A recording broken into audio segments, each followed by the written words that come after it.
It's the third Sunday of Easter, and it's the story in the Gospel of the disciples who were on their way to a village called Emmaus, about 7 miles from Jerusalem, talking about the things that had happened. And as they were talking and discussing, Jesus came near and walked with them. But their eyes were prevented from recognizing him.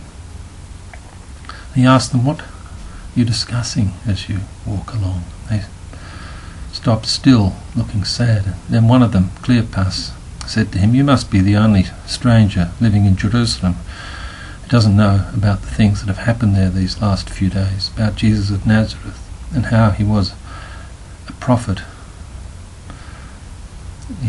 a mighty prophet in deed and word before God and all the people, and how our chief priests and leaders handed him over and had him crucified. We'd thought he'd be the one who would redeem Israel.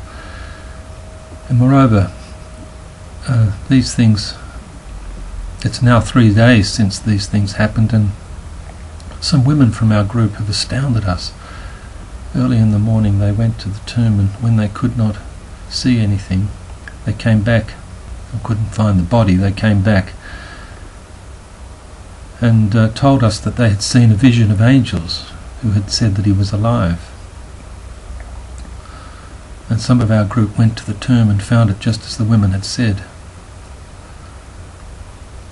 And Jesus said to them, how foolish you are, and how slow to believe. Was it not necessary that the Messiah would suffer and so enter into his glory? And then he began to interpret to them, beginning with Moses and all the prophets, the scriptures, all that the scriptures had said about him. It was getting towards evening now, and they were close to the village, and Jesus made as if to go on. And they urged him, saying, "Stay with us. It's already evening and the day is nearly over." So he went in with them, and while he was at table he took bread and broke it and gave it to them, and their eyes were opened. They recognized him in the breaking of the bread, and he vanished from their sight. They said to one another, "Were not our hearts burning when he talked to us along the road and explained the scriptures to us?" And they got up and went back to Jerusalem, found the 11 there with their companions. And they said to them, "The Lord is indeed risen. He's appeared to Simon." Then they told them all that had happened to them along the road, and how he had made himself known to them, the breaking of the bread. I'll just say briefly, because I want to be under 5 minutes. The wonderful thing about this story is that Jesus was with them, is with us, and that he doesn't lord it over us. He's just in one of us, walking along the way with us, and not giving us the final word, but listening, and beginning with us where we are,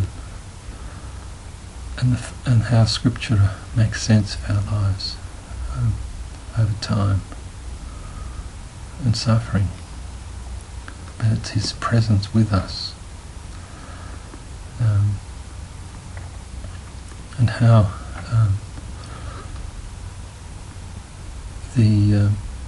so often much of our life is in, like these disciples, despondent and sad, moving away from community, from Jerusalem.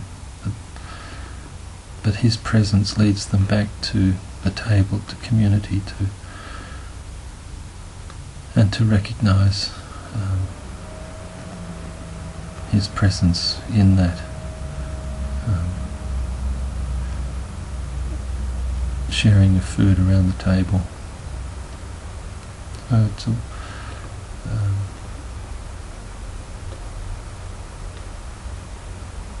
that's a story. That's such a story for Easter.